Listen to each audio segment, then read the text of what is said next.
자, 좋은 학생 도좋게 이끄는 하이플러스 영어학원 YNS 고등 대표 강사 김신철입니다. 이번 시간은 2025년 1학기 관양고 기말고사 문제 분석을 같이 해보도록 하겠습니다. 자, 관양고는 특이한 게 1학기 중간고사를 보지 않고 1학기 기말고사 시험만 실시하였고, 시험 범위로는 교과서 2과 그리고 학교 부교재, EBS 올림포스라는 학교 부교재에서 18문제, 즉 시험 범위가 그렇게 많지 않은 학교에 속하는 학교였습니다. 자, 이 소분류는 천천히 살펴보시고, 일단 먼저 밑에서 전반적인 내용을 먼저 보시면 총 문제수가 22문제였습니다. 총 문제수가 22문제면 문제수가 많지 않아서 학생들이 모의고사 풀이에서 시험 시간이 부족한 형태가 아닌, 시험을 볼 때 시간에 쫓기지 않게 될 정도의 문제수다라고 보시면 될 것 같고요. 총 세부적인 내용을 보면 어휘에 관련된 문제가 2문제, 어법과 관련된 문제가 4문제, 빈칸 완성 문제 2문제, 이렇게 3개가 거의 킬러 수준으로 어려운 유형의 문제다라고 보시면 될 것 같고요. 그 다음에 순서 3문제, 내용과 관련된 주제나 요지나 내용 일치 불일치와 같은 내용과 관련된 문제가 8문제, 그리고 기타로는 여기 논술형 3문제가 출제됐습니다. 논술형 3문제 중에 먼저 1번 서술형은 한글로 쓰는 지문 변형이 없고 한글로 쓰는 3점 몇 점 2문제여서 아마 이건 거의 모든 학생이 맞췄을 거다라고 생각이 되고요. 그 다음에 논술형 2문제, 자, 이 선택형 영작을 하는 이 2문제가 가장 어려운 유형의 문제였다라고 보시면 됩니다. 얘가 이 뒤에서 문제 천천히 한번 살펴볼 예정이고요. 그래서 이 2문제가 특히 논술형 2번 같은 경우는 전혀 모르는, 학교에 있는 기존 지문에서 완벽하게 새로운 글을 만들어서 학생들이 보고 생경함을 느꼈을 만한, 이 시간 부족은 아니었어도 애들이 압도적으로 이게 뭐지? 라는 어려움을 느꼈을 것 같은 문제입니다. 밑에서 지문 변형된 형태 같이 살펴보겠습니다. 자, 좀 더 내용 같이 보시면 교과서에서 총 22문제 중에 7문제가 출제돼서 적지 않은 비중으로 교과서가 나온다.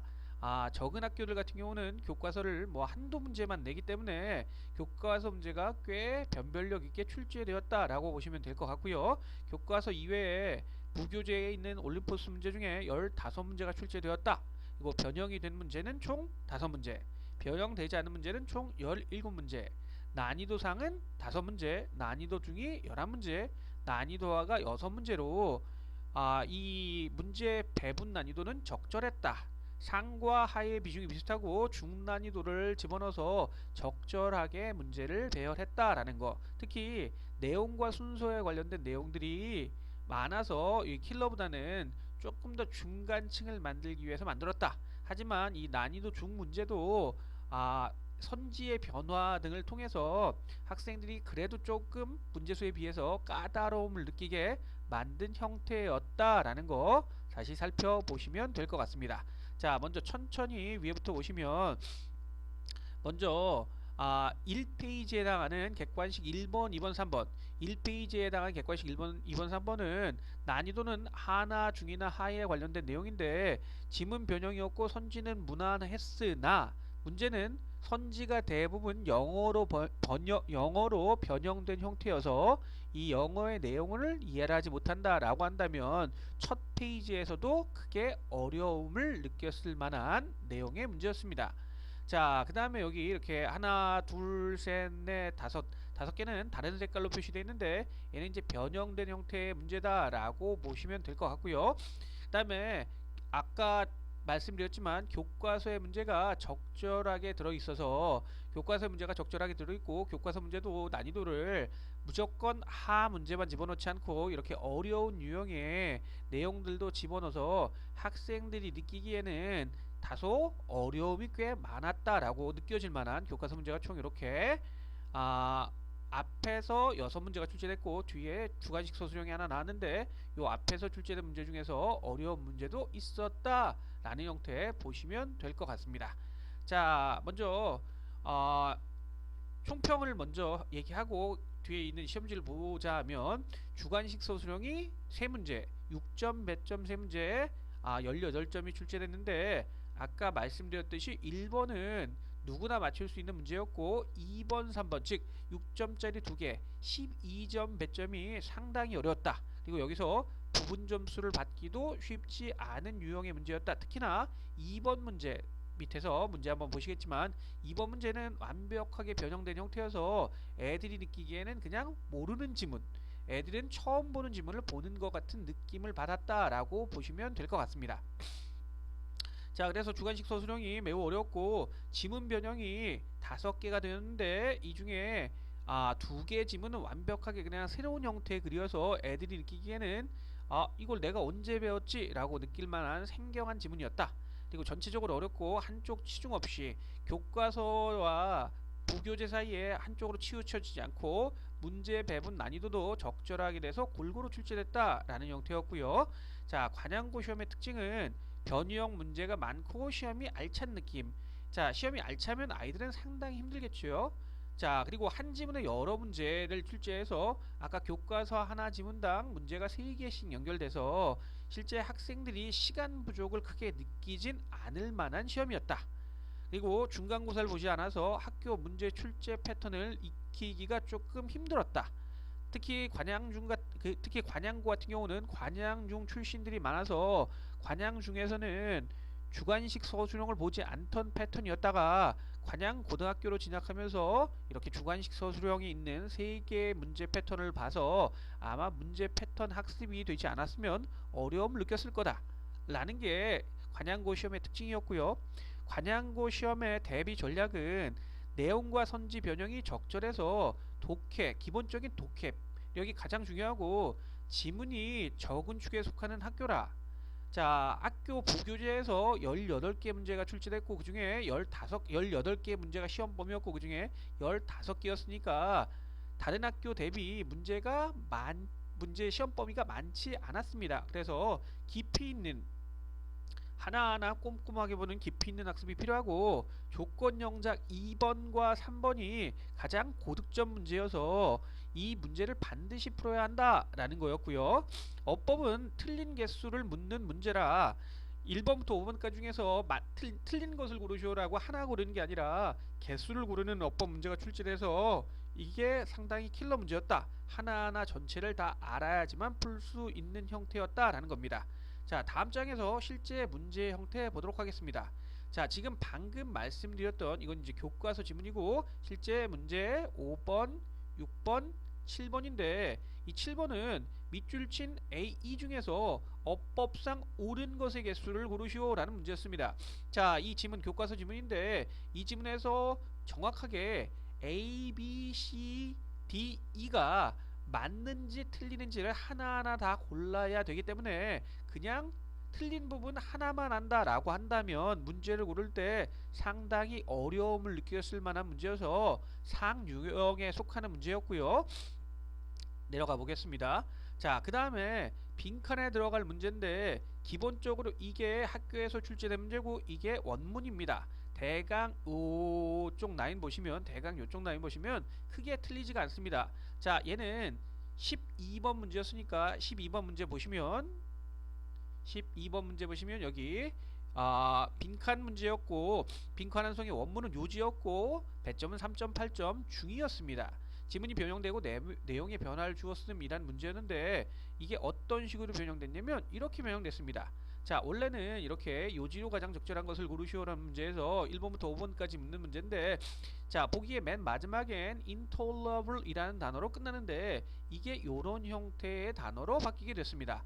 이게 요런 형태의 단어로 바뀌게 되는데 나머지 지문 동일하고 요런 형태의 지문으로 바뀌게 되는데 이 단어를 기본적인 어휘의 학습이 되지 않았다라고 한다면 intolerable과 동의어를 고르지 못해서 intolerable에 해당하는 동의어가 1번의 unbearable 참을 수 없는 이란 뜻인데 이 단어를 알지 못했다라고 한다면 기본적인 어휘 학습이죠. 이게 안 됐다라고 한다면 틀리는 문제입니다. 이게 중난이도 문제였습니다. 이게 중난이도 문제고 자 그 다음에 밑에 13번 문제입니다. 자 13번 문제는 난이도가 뭐로 설정됐냐면 13번 문제는 난이도가 상으로 설정된 문제였습니다. 13번은 난이도가 이렇게 상으로 설정된 문제였는데 자 이 문제 한번 보시면 기본적인 내용은 똑같습니다. 기본적인 내용은 똑같은데 필자가 주장하는 바로 가장 적절한 것을 고르시오 라는 문제였고 자 보기에는 원문에는 instead of projecting negative traits onto others 라는 이런 표현이 나오는데 자 이 표현을 무슨 형태로 바뀌었냐면 이 표현이 아까 단어와 마찬가지로 무슨 형태로 이 단어와 마찬가지로 다른 형태로 보기 문장과 다른 형태로 바뀌게 되는데 이것도 역시 제일 문제가 됐던 부분은 학생들이 이 부분에 대한 어휘를 아느냐 모르냐가 가장 중요한 부분이었습니다. 학생들이 만약에 이런 부분에 대한 어휘를 정확하게 알지 못한다라고 한다면 이 문장의 해석이 되지 않는다라고 한다면 내용은 알아도 풀 수 없게 되는 내용은 정확하게 알지만 풀 수 없게 되는 그리고 정답에 해당하는 1번에서 dwelling이라는 단어를 모르는 친구들 같은 경우는 틀릴 수밖에 없었던 문제 되겠습니다. 그래서 배점도 높고 많은 학생들이 실수를 하게 됐던 문제였고요. 자 다음 보시면 18번입니다. 자 이 18번 문제는 어법에 지문이 변형되고 내용의 변화를 주었음 이라는 문제였고요. 어법 문제였는데 자 문제 형태 보시면 처음부터 필자 이게 원문이었고 이게 학교 시험 문제인데 내용을 조금 정지해 놓고 보셔도 됩니다. 내용을 잠시 일시 정지한 다음에 본문을 보시면 될 텐데 실제 본문과 본문에서 핵심 소재만 따서 다른 형태의 문제를 만들었다라고 보시면 됩니다. 그래서 학생들이 느끼기에는 우리 학교 지문에 이런 게 있었어 라고 생경함을 느끼고 약간이 아닌 큰 당황함을 유발시켰던 문제입니다. 자 이렇게 모르는 지문 내용에서 모르는 지문 내용을 해석하면서 여기에 문법까지 골라야 되는 유형의 문제여서 얘는 개수 문제가 아니라 문법을 틀린 부분을 고르시오 라는 문제였는데 이런 내용 이해와 더불어서 문법에 대한 이해가 없었으면 틀릴 것 같은 문제였고요. 자 마지막 주관식 두 개의 형태 더 보도록 하겠습니다. 자 이게 논술형으로 주관식 서술형 2번으로 출제됐던 문제입니다. 2번으로 출제된 문제인데 이 원래 지문 중에서 하나의 소재만 빼서 새로운 형태의 문제로 만들었습니다. 하나의 소재만 빼서 새로운 형태의 글로 완벽하게 있는 처음 보는 글을 만들었고 여기에 더불어서 이 글을 모르는 상태에서 조건으로 영작하시오 위에 있는 내용을 이해하고 조건으로 영작하시오 라는 게 나오니까 학생들이 느끼기에는 이른바 멘붕을 겪기에 충분한 형태였다라는 거였고 이 내용에 대해서 전혀 이해가 안 됐다라고 한다면 손도 못 댈 정도의 문제다라고 보시면 될 것 같습니다. 크게 어려움을 느낄 것 같은 얘가 여기 부교재 첫 번째에 해당하는 여기 주관식 서술형 첫 번째 형태였습니다. 그 다음에 맨 마지막 또 어법의 상이었던 맨 마지막 문제 보시면 자 얘도 역시 마찬가지입니다. 다음 글에 빈칸에 들어갈 말로 적절한 것을 고르시오 라는 문제인데 원래는 빈칸 완성 문제였습니다. 원래는 이 여기 보기에 들어가는 빈칸 완성 문제였는데 이 문제도 역시 잠깐 멈추고 좌와 우를 비교해 보시면 됩니다. 이게 원래 지문이었고요. 이게 변형된 지문입니다. 이게 변형된 지문인데 약간의 형태 이 생경함을 느끼기 위해서 약간의 형태의 변화를 주게 되었다라고 보시면 되겠고요. 여기에 문제가 어떤 식으로 출제됐냐면 이런 식으로 이 위에 있는 것과는 달리 위에서 나오지 않은 문장으로 영작을 해야 되는 부분이어서 실제 학생들이 주관식 서술형 2번과 3번에서는 큰 어려움을 느끼기에 충분한 형태였다라는 생각이 듭니다. 자 그래서 이거 총평 다시 한번 정리해 드리면 관영고 시험 대비 전략은 내용과 선지 변형이 적절해서 변형 문제가 5문제였기 때문에 기본적인 어휘력과 독해 습관이 가장 중요하고 지문이 적은 축 즉 18개의 시험 범위에서 15개가 나오기 때문에 하나하나 꼼꼼하게 단어 의미와 동의어, 반의어에 대한 부분까지 체크를 해 봐야 되고, 고득점을 막기 위해서 6점짜리 두 개인